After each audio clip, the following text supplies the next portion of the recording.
आपको कैसे पता चले कि बच्चे में हियरिंग लॉस है। अगर आपने न्यूबॉर्न हियरिंग स्क्रीनिंग टेस्ट या न्यूबॉर्न हियरिंग टेस्ट करवाई है तो आपको पता चल गया होगा। लेकिन बहुत बार ऐसा होता है कि mild hearing loss screening test में नहीं आती और बच्चे में थोड़ा हियरिंग लॉस रह जाता है।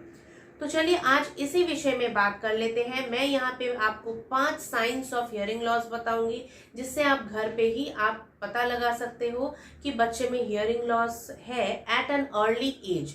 बहुत छोटे में ही पता लगा सकते हो कि बच्चे में कुछ दिक्कत है कान में। हेलो नमस्ते, मैं डॉक्टर अनामिका हुई, audiologist and speech language pathologist हूँ। तो चलिए वीडियो को शुरू करते हैं। पहला साइन ऑफ हियरिंग लॉस है माँ की आवाज़ या पेरेंट्स की आवाज़ ना पहचानना। माँ की आवाज़ को अगर बच्चा 3 महीने तक नहीं पहचान पाता, यानी 3 महीने तक अगर बच्चा रो रहा है तो माँ ने आवाज़ लगाई तो माँ की आवाज़ सुन के चुप हो गया। अगर बच्चे को भूख लगी है तो बच्चा माँ की आवाज़ सुनता है तो रेस्टलेस हो जाता है, ऐसा नहीं होता है तो बच्चे में हियरिंग लॉस हो सकता है। जैसे जैसे बच्चा बड़ा होता जाता है तो 3 महीने तक बच्चा जो है आवाज़ को पहचानना शुरू करता है और उसी के हिसाब से रिस्पॉन्स भी करना शुरू करता है। Next sign of hearing loss है एब्सेंट और प्रोलॉन्ग्ड बैबलिंग। अगर 6-7 महीने में जो बच्चे बैबलिंग करते हैं, मुंह से तरह तरह के आवाज़ निकालते हैं, कॉन्सोनेंट वावेल का कॉम्बिनेशन करके बाबा दादा मामा जो भी बोलते हैं, वो मीनिंगफुल नहीं होती लेकिन आवाज़ को निकालना शुरू करते हैं। 7-8-9 महीने तक बच्चा अगर उसी तरह से सेम बैबलिंग ही करता रह रहा है, मीनिंगफुल चीज़ों की तरफ नहीं जा रहा है, मीनिंगफुल अटरेंस नहीं करने की कोशिश कर रहा है, तो हियरिंग लॉस हो सकता है। इसी के साथ थर्ड पॉइंट में आ जाते हैं जिससे आप हियरिंग लॉस का पता लगा सकते हो बच्चों में, कि फर्स्ट मीनिंगफुल वर्ड 1 ईयर तक नहीं आना। फर्स्ट मीनिंगफुल वर्ड मतलब कुछ बाबा मामा, सिर्फ बाबा को ही देख के बाबा बोलना, या माँ को ही देख के माँ बोलना, या किसी और चीज़ को देख के कोई वर्ड सीख जाना, एप्पल बनाना आम, इस तरह के कुछ मीनिंगफुल वर्ड सीख जाना और उसी को इंडिकेट करना।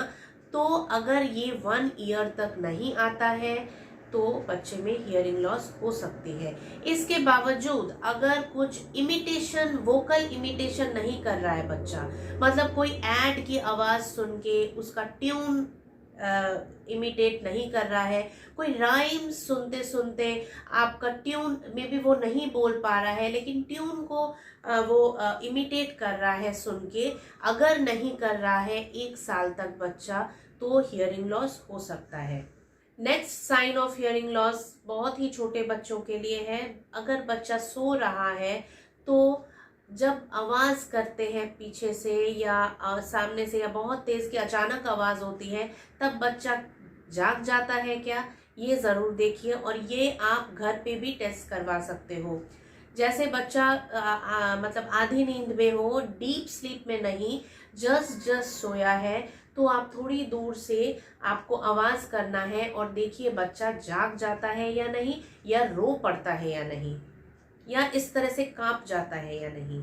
लेकिन ध्यान रहे थोड़ी दूर से आवाज़ करनी है ताकि कोई भी वाइब्रेशन बच्चे के पास नहीं पहुंचनी चाहिए, या फिर कोई हवा का झोंका नहीं पहुंचनी चाहिए, ताकि बच्चा ऑटोमेटिकली उसको फील करके रेस्पॉन्ड करे। 5th sign of hearing loss है थोड़े बड़े बच्चों के लिए, जो कि स्पीच जिनकी आ गई है लेकिन स्पीच साफ नहीं है, यानी उन्हें मिस आर्टिकुलेशन है। बड़े बच्चों में ये देखा गया है कि mild to moderate hearing loss में भी बच्चे जो है थोड़ा जो भी सुनाई देता है उस हिसाब से बोलना शुरू करते हैं, और मे बी स्पीच रीडिंग के साथ वो बोल तो लेते हैं लेकिन उनको जो है अनक्लियर साउंड है, स्पीच क्लैरिटी बिल्कुल भी नहीं है।